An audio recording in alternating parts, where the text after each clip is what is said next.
On this episode of ResiWeek, Sonos joins a buying group, PCNA reaches 1,000 registrants, and ADT reports $4.3 billion in revenue. All this and more on this episode of ResiWeek. The network for the AV industry. What are you listening to? This is AV. This is AVNation. This is AVNation. This is ResiWeek episode 111, Networking the Dealer. Support for AVNation is brought to you by SDVOE, the platform for networked AV, and by Peerless AV, the official outdoor display provider of Daytona International Speedway. Welcome to ResiWeek. This is your weekly wrap-up of all the latest news and stories for the residential AV industry. I'm your host, Matty Scott for AVNation.tv. Today, I'm pleased to be joined by Brad Hintz. He is the Senior Director of Product Marketing for Control4. How are you, sir? I'm great. Thanks for having me on again, guys. Thank you so much for joining us. And we have Tim already. He is the CEO of AVNation.tv. How are you, buddy? I'm the CEO? That's cool. Why not? Yeah. You're founder, president. Whatever. President and CEO. Chief bottle washer. Yeah. What? I'm not the chief bottle washer now? I've gotten demoted to secondary bottle washer? No. You can wash as many bottles as you you would please. Just make sure you do it with bottled water for me. Okay. Got to make sure that stuff's filtered. All right, gentlemen, let's start this off with a story that comes to us from Residential Systems, and this is a theme. We talked about this last week in a slightly different reference. AZone is the buying group has added Sonos and James loudspeaker. They're looking to enhance their CI relationships through this partnership. That's James loudspeaker and Sonos through this partnership.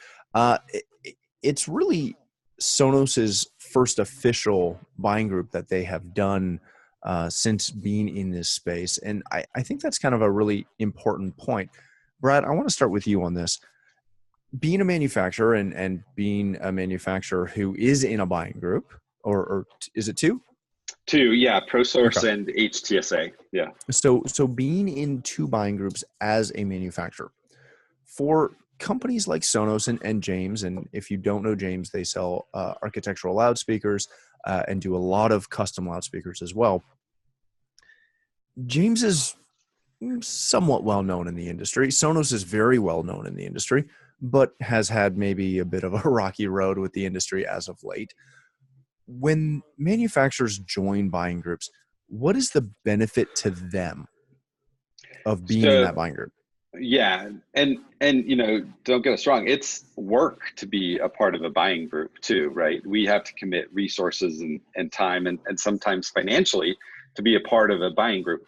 But the benefit is really that we have, I wouldn't say a captive audience, but a sort of a captive audience to make it easier for us to identify dealers that could start selling our products. And then it also gives us another platform through which we can communicate to dealers broadly and explain the benefits that we provide. Because it's easy for us to speak to our own dealers, but sometimes, to recruit and attract new dealers, you have to go to other forums like AVNation or CE Pro or whatever. And a buying group is another way for us to get a message out and try and attract those dealers to start carrying our products. Very good. Tim, when you look at this, and again, this makes a lot of sense for James. It gives them a lot more exposure, gets them in front of more people, and can really help them build their brand. When it comes to Sonos and the integrator, though, this is a bit of a different move for them. They have been very big on going direct to clients or to customers, to end users. They've been very big about being channel partners at Best Buy and Target and anywhere else. They haven't been as good at being, right there and helpful per se to the integrator. What is them joining a buying group like this and potentially buying groups in the future? What does it do for those integrators? Well, it gives them, obviously direct access to the Sonos line, and it also gives them, Brad alluded to this, that the manufacturers have to provide certain resources. They have to give them training, I'm certain, and they have to give them, access to maybe what's coming next. These folks sign NDAs, so they get access to what's coming down the line, maybe in 6 months to a year. So they're able to design, on future projects and future products coming down the line. What I don't understand, though, is given Sonos's history, how this makes sense for them, given the way that they have treated the industry and treated the channel the last, I don't know, 2 years, 3 years. Because you mentioned the direct to consumer model, which they've kind of gone down. I remember vividly the announcement that they were going straight into Best Buy. That announcement happened right before CEDIA 1 year, right? Yeah. And you sitting in the press room, listening to integrators who and dealers who write for CE Pro and write for Jeremy Glowacki at Residential Systems and folks who have come on our show in your show, that they don't get that. They why would you do that right before a show like this? But for a lot of dealers, though, that makes sense, right? They're able to bring folks in, and instead of building out their own Sonos showroom, quote unquote, you could take them to Best Buy and you could say, okay, here's what this looks like. Now this is how we can put it in our room, in your facility. But that that strategy doesn't. There's a disconnect in my head. And again, I'm not inside Sonos, but that seems to be at odds with joining a buying group then, right?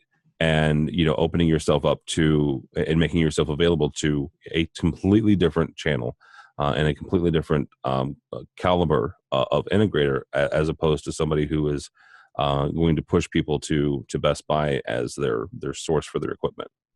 Well, and the part that I don't understand, just to kind of ask a follow up to you, is it is totally at odds. Like, it's not that hard to be a Sonos dealer. You can go through distribution through everybody.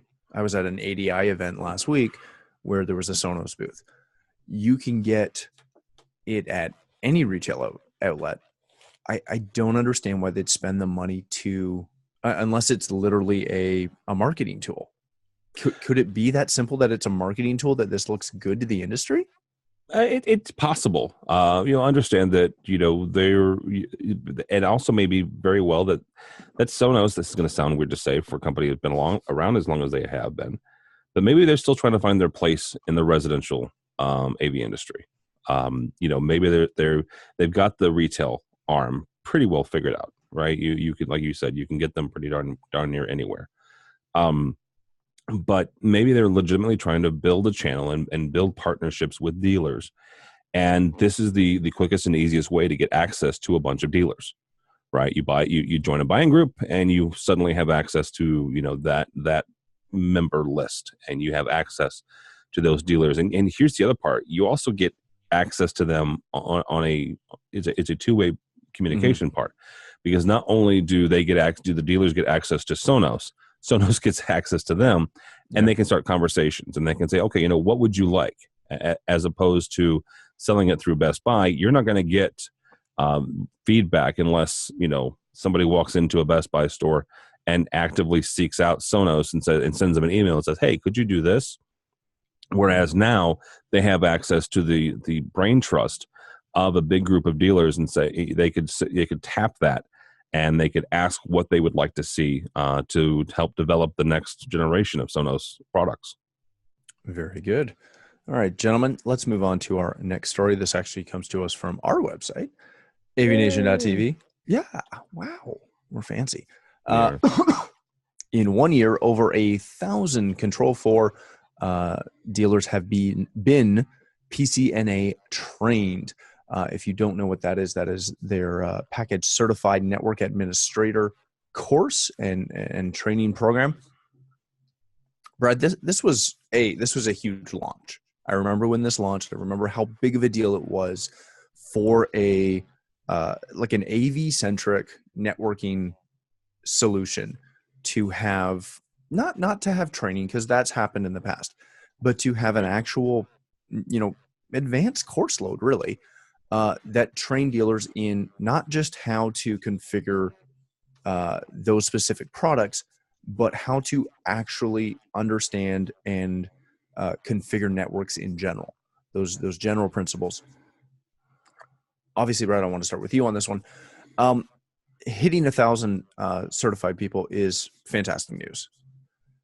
Seeing the commitment to that from your integrators is, I would say, honestly, even bigger news.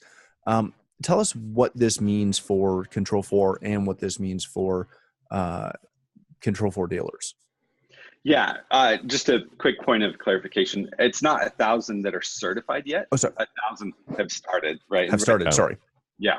And for us, it's a huge accomplishment. And in reality, it's only been out since CEDIA. So, September of last year, and to have 1,000 dealers that have committed money to send their own technicians through the certification course. And in fact, we have a bunch of dealerships that have sent each of the technicians and even some of those that are in the sales role through this certification course, because it really does reduce their tech support phone calls. It reduces the number of times they have to call into our tech support as well. And so it's a huge sign that the industry is really hungry for a certification and an indicator that these professionals know what they're talking about on a networking basis, and that they're willing to commit and invest.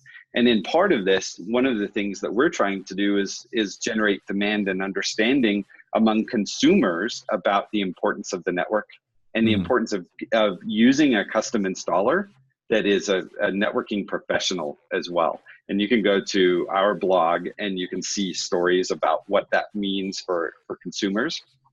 And we're going to continually do that as a campaign. But we were blown away by the number of registrations. I mean, we're twice what we thought we would have in registered technicians by now.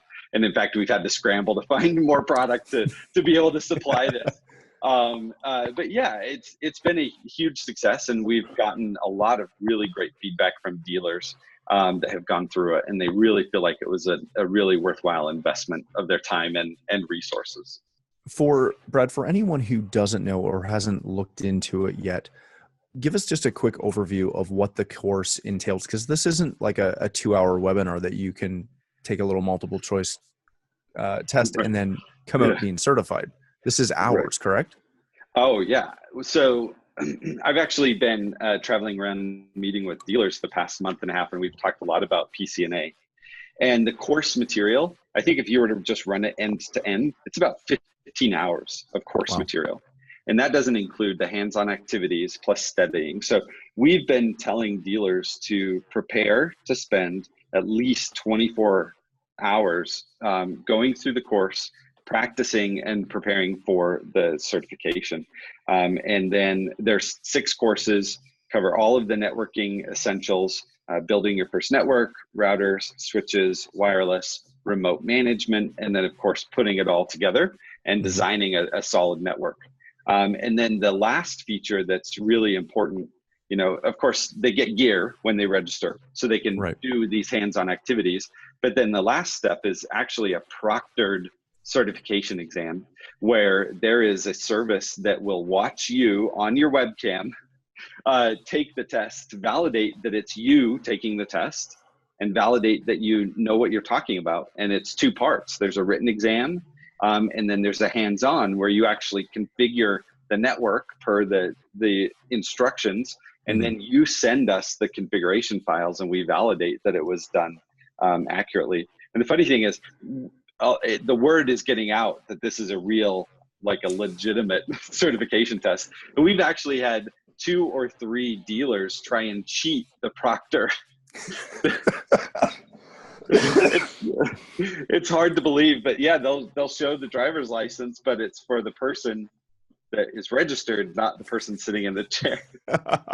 So it's awesome. Interesting, but it sets a bar, right? Yeah. And that's what we're trying to do, is that it takes real commitment, real expertise to be able to earn this kind of a certification.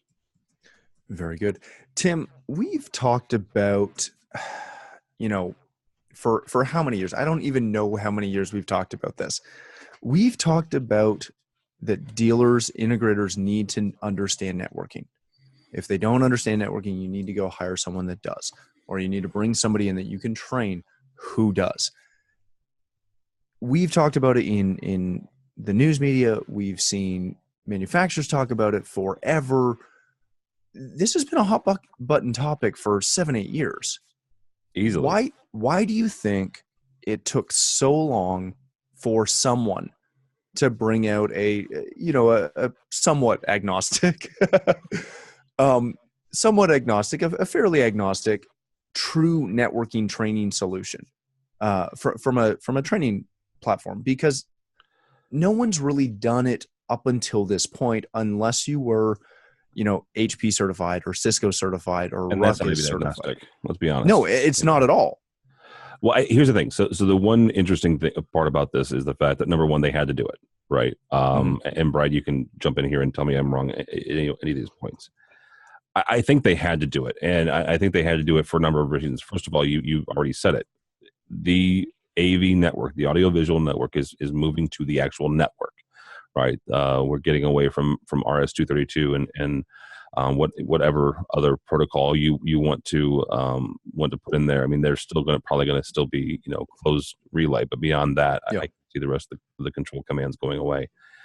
Video and audio was going on the network. So the folks, the men and women who are putting this equipment in, have to understand the network backwards and forwards. And when Control 4 purchased Pack Edge, that said two things. First of all, they understood that as a company, they understood that their control system is riding on the back of this plane, and they need to be able to control that as much as possible to ensure a successful install, right? A successful deployment. And if they had access to, at least, one possible network that people are putting in, then they can at least, reasonably assume a certain success rate because they were controlling the actual network infrastructure. Mm-hmm. That actually, in my head, leads to the next step, which is training people on how to use it and how to deploy it. Yeah. That, to me, is what this is. This is training the dealers how to properly deploy a system in today's environment. 20 and 30 years ago, you wouldn't have had this. You would have had, the control for, 2 and 3 pin, RS-232 soldering class. Yeah. This is the equivalent of that. And you control programmers and I can go back and forth and debate which is actually supposed to be send and receive between 2 and 3. It's an old programmers joke because folks coming out of college today won't have that work experience because they're going to be doing stuff on 230 on RJ45s, they're plugging things in the network, and they'll have their own inside jokes when it comes to controlling things over the network. Control 4 had to do this from a standpoint of maintaining a good experience for the integrators, but also a good experience for the end user. And I think it's a really good deal. You mentioned the not exactly agnostic. Again, very honest here. A CCNA is not agnostic. HP certified is not agnostic. Crestron, certified programmer is not agnostic. But it's a good step, and it's a good certification for folks in the industry. Well, and let me just jump in and add to that on the, why haven't others done it to this, or why haven't we seen more of this in our industry? And I'll tell you why. It's hard. It was so it took the team over a year to, by the time they really put together a plan and pitched it internally, and then built the team to create the curriculum. And the thing is this was not produced by a marketing guy, right? Like so many webinars, they're just produced by the marketing guy and a quiz at the end. Nor was it produced by one instructional designer. We have 2 PhDs on staff that have gone through. Yeah, it's nuts, and we're so fortunate to find such great talent that understands how people learn. And then on top of that, one of them spent years and years at Novell. So tremendous amounts of background in networking. And even with all of that, it was a year to produce and get through all of this work. And that's a huge commitment. So our instructional design team that was working on PCNA, we had 4.5, when you include the VP that was also heavily involved, 4.5 people working full time, creating and recording and vetting and testing this curriculum. And then even before we released it and throughout the release cycle, we had a beta cycle internally, and we sent it around to all of our field sales, or our field technicians, all of our product managers, and they were going through the course and providing a lot of feedback. And that's a huge time commitment. But as Tim said, it is a huge, if we can make everybody really efficient with networking, it really has a big impact on the customer experience. A third of our tech support calls are network related. That was true before we owned PackEdge.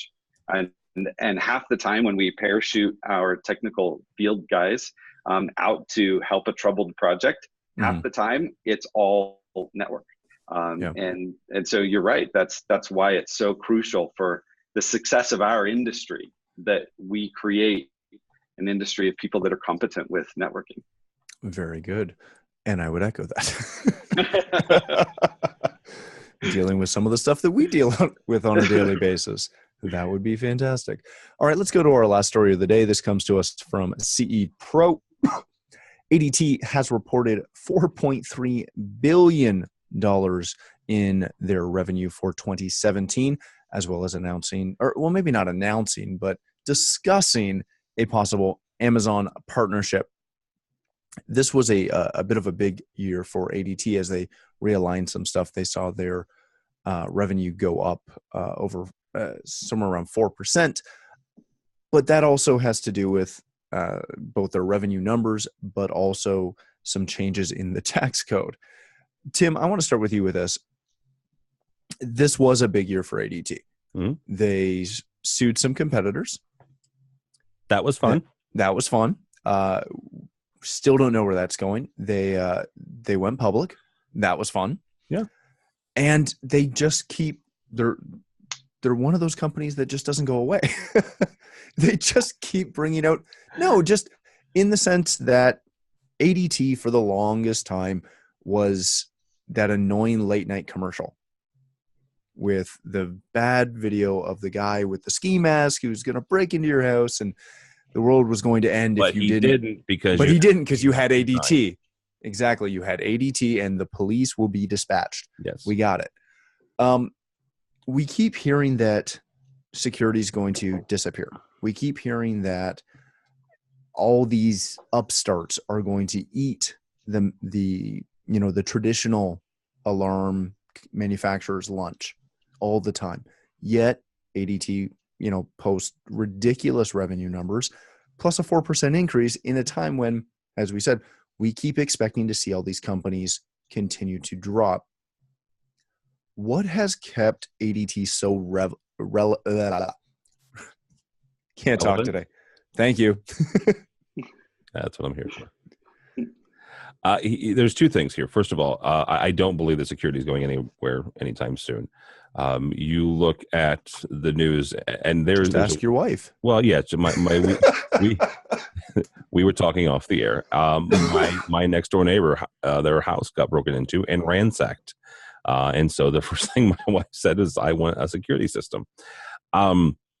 There's something in media studies where you can take a look at the news, and if you watch too much news, then your perception of how bad it is in the world actually gets skewed a little bit, because to be honest, the typical newscast is going to have some mayhem and mischief throughout, the old adage from the 70s, if it bleeds, it leads type thing.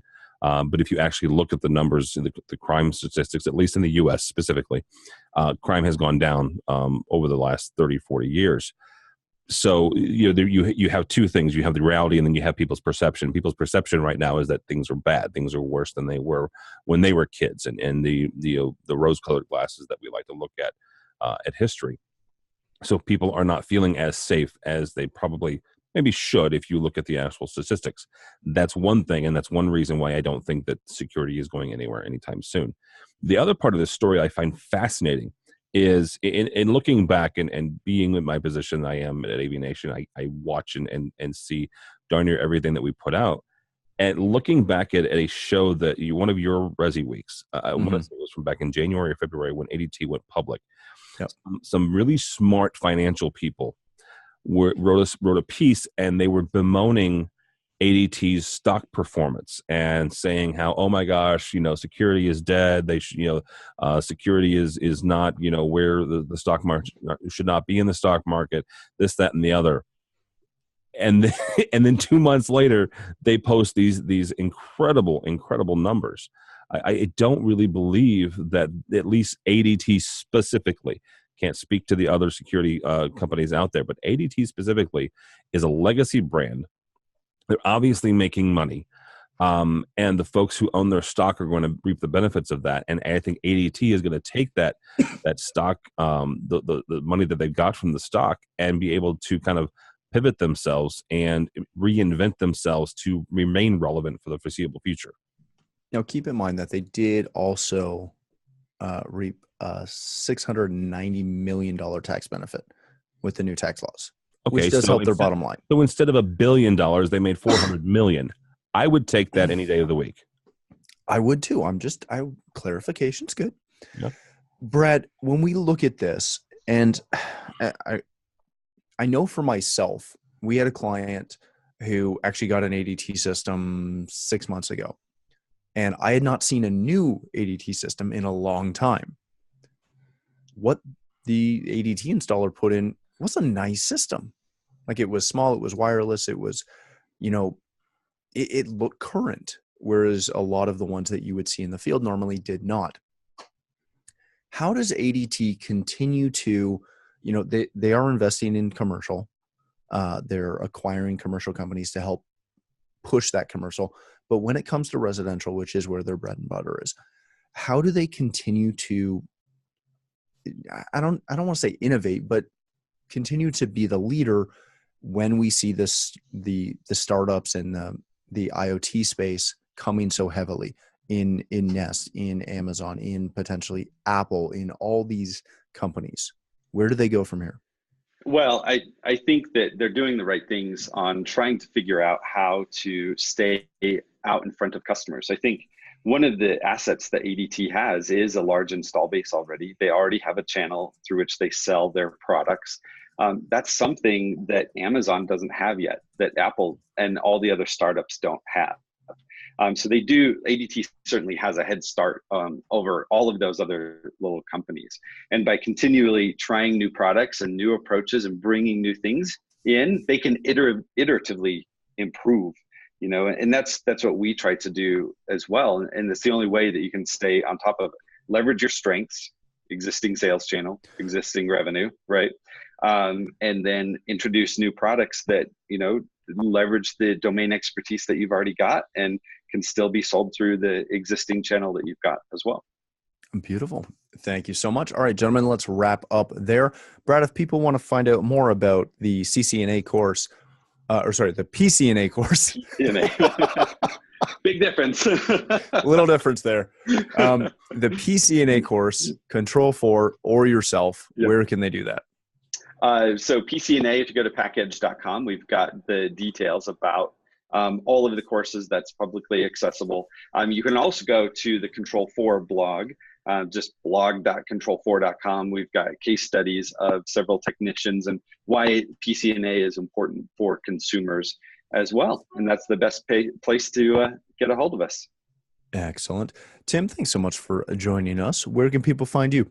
You can find me on the Twitters at TD, Tim David Albright on Twitter, but also here. Beautiful. Thanks again for joining us, gentlemen. For myself, if you'd like to connect with me, you can find me on Twitter at Matt D. Scott and every other social platform. But more importantly, please stop by AVNation.tv. You'll find this show as well as a wide variety of our other shows with all the verticals that we cover. When you visit the website, please take a moment to check out our underwriters. We are extremely thankful for their support and ask that you support them as well. Thanks again for joining us. That's all the time we have for this episode of ResiWeek.